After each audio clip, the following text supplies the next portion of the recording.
Puji Tuhan, selamat pagi, salam sejahtera dalam kasih Tuhan Yesus Kristus. Jumpa lagi kita Bapak Ibu Saudara yang dikasih Tuhan dalam program Renungan Pagi di hari ini. Sebelum kita lanjutkan acara kita di pagi hari ini, mari kita awali dengan doa. Mari kita berdoa kepada Tuhan. Terpujilah nama-Mu Bapa di surga, di dalam nama Tuhan Yesus Kristus. Kami sungguh bersyukur sebab kasih karunia Tuhan kami boleh nikmati kehidupan kami di hari ini. Pemeliharaan-Mu yang begitu luar biasa telah menjagai kami, telah memberkati kami sehingga kami boleh diizinkan oleh Tuhan untuk ada di hari yang baru ini. Sebelum kami menjalani aktivitas kami di sepanjang hari ini, kami pertaruhkan seluruh hidup kami ke dalam tangan-Mu. Mari Tuhan tolong kami semua, tuntun dan bimbing hidup kami. Biarlah kami boleh tetap ada di dalam seluruh rencana dan kehendak Tuhan. Kami berdoa, kalau sebentar kami akan merenungkan firman-Mu, biarlah Roh Kudus boleh menolong kami, memberi pengertian buat kami, sehingga kami boleh memahami dan mempraktekkan apa yang menjadi kehendak Tuhan dalam hidup kami. Terima kasih Bapa, beri kami kesanggupan lewat Roh Kudus-Mu supaya kami boleh semakin memiliki tujuan-tujuan hidup sesuai dengan apa yang Tuhan mau. Terpujilah nama-Mu, di dalam nama Tuhan Yesus Kristus kami bersyukur dan berdoa. Haleluya, amin. Bapak Ibu Saudara yang dikasihi oleh Tuhan, di pagi hari ini saya ingin mengajak kita untuk melihat bersama-sama dalam Injil Matius pasal yang ke-21 ayat yang ke-12 sampai ayat yang ke-17. Di sana Lembaga Alkitab Indonesia memberikan perikop tentang Yesus menyucikan bait Allah. Demikian bunyi firman Tuhan. Lalu Yesus masuk ke bait Allah dan mengusir semua orang yang berjual beli di halaman bait Allah. Ia membalikkan meja-meja penukar uang dan bangku-bangku pedagang merpati dan berkata kepada mereka, "Ada tertulis, rumahku akan disebut rumah doa, tetapi kamu menjadikannya sarang penyamun." Maka datanglah orang-orang buta dan orang-orang timpang kepadanya dalam bait Allah itu, dan mereka disembuhkannya. Tetapi ketika imam-imam kepala dan ahli-ahli Taurat melihat mujizat-mujizat yang dibuatnya itu, anak-anak yang berseru dalam bait Allah, "Hosana bagi anak Daud," hati mereka sangat jengkel. Lalu mereka berkata kepadanya, "Engkau dengar apa yang dikatakan anak-anak ini?" Kata Yesus kepada mereka, "Aku dengar.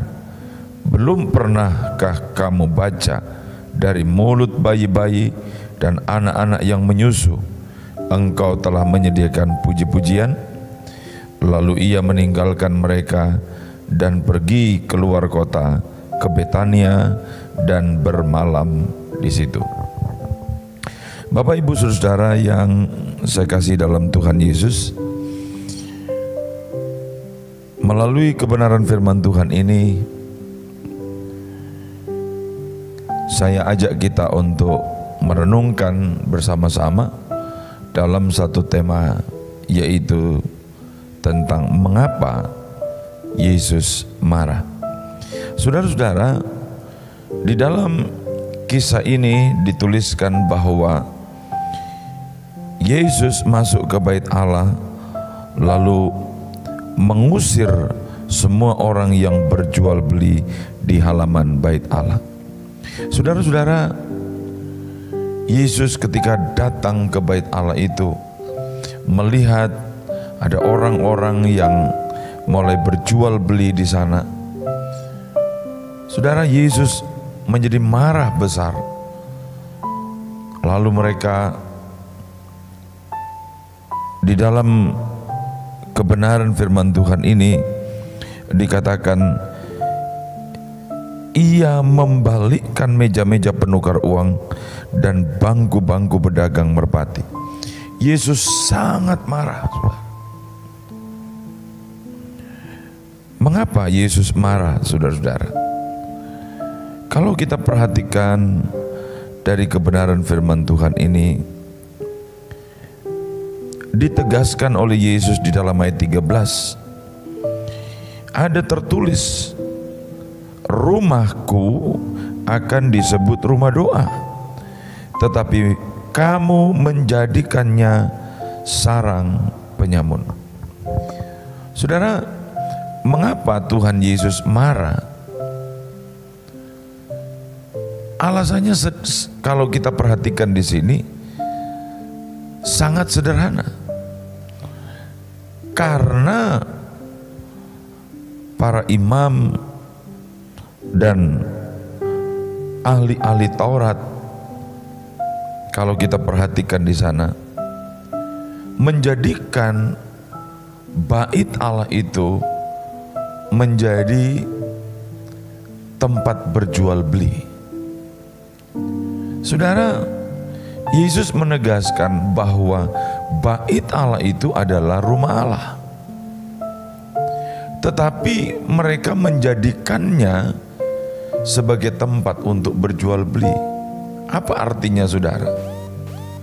Artinya di sini adalah rumah Allah mengalami perubahan status dari tempat di mana umat-umat Allah bisa berdoa atau menjadikannya sebagai rumah doa, tetapi oleh imam-imam justru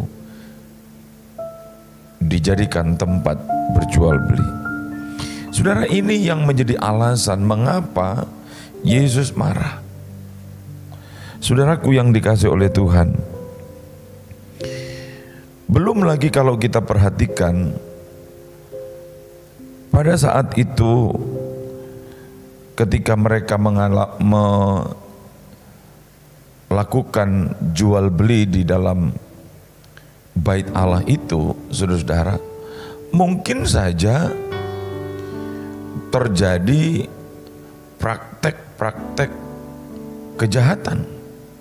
Yang saya maksudkan adalah mungkin dalam hal mereka berjual beli, ya, karena salah satu persyaratan hewan yang akan menjadi korban atau dipersembahkan sebagai korban itu ada syaratnya, yaitu binatang yang tidak bercacat. Saudara-saudara, kemungkinan itu bisa saja terjadi, di mana mereka mungkin sudah mulai, para pedagang-pedagang ini mungkin sudah mulai menekan, ya, dengan memberikan harga jual yang mungkin tidak selayaknya, ya. Saudara, mengapa saya berani mengatakan hal seperti ini? Karena kalau kita perhatikan yang dikatakan oleh Tuhan Yesus di ayat yang ke-13 itu, tetapi kamu menjadikannya sarang penyamun. Sarang penyamun, saudara, adalah tempat kejahatan, ya, tempat di mana orang-orang melakukan perbuatan-perbuatan yang jahat. Itu sebabnya saya katakan tadi bahwa kemungkinan ada praktek-praktek kejahatan di dalam proses jual beli yang terjadi pada bait Allah itu. Saudara-saudara yang dikasihi oleh Tuhan, tentu hal ini membuat Yesus marah, ya, karena yang pertama mereka merubah status bait Allah itu yang tadinya sebagai rumah doa, ya, saudara, menjadi tempat untuk berjual beli. Yang kedua, mungkin saja ada praktek-praktek di sana yang tidak sesuai dengan firman Allah. Saudara, bagi orang-orang yang mampu, mereka akan mempersembahkan lembu atau sapi. Bagi mereka yang mungkin kurang mampu atau pada strata yang di bawahnya, mungkin mereka mempersembahkan domba. Ya. Tapi ada satu strata lagi di mana mereka-mereka yang datang untuk mempersembahkan korban mereka, mungkin mereka hanya bisa mempersembahkan seekor burung, ya, karena keadaan mereka. Saudara yang dikasihi oleh Tuhan, bisa saja hal ini menjadi satu kesempatan dari orang-orang tertentu yang ada pada saat itu, sehingga saudara-saudara, setiap orang yang datang untuk mempersembahkan korban, pasti saudara, mereka akan merasa berat, ya, karena adanya tekanan-tekanan seperti itu. Saudara-saudara yang dikasihi oleh Tuhan, rumah ibadah, bait Allah adalah tempat di mana kita membangun hubungan kita dengan Tuhan, di mana kita bisa mempersekutukan hidup kita dengan Tuhan. Di dalam bait Allah itulah kita bisa merasakan adanya satu suasana yang begitu indah, karena kita memiliki persekutuan dengan Tuhan. Tetapi saudara-saudara, hal ini menjadi berubah karena perilaku orang-orang itu. Saudaraku yang dikasihi oleh Tuhan, Tuhan tidak mau dalam kehidupan kita sebagai orang-orang yang percaya, kita merubah status kita, ya, yang adalah anak-anak Tuhan, orang-orang yang percaya, ya, yang sesungguhnya setelah kita percaya kepada Tuhan Yesus, kita adalah gereja Tuhan.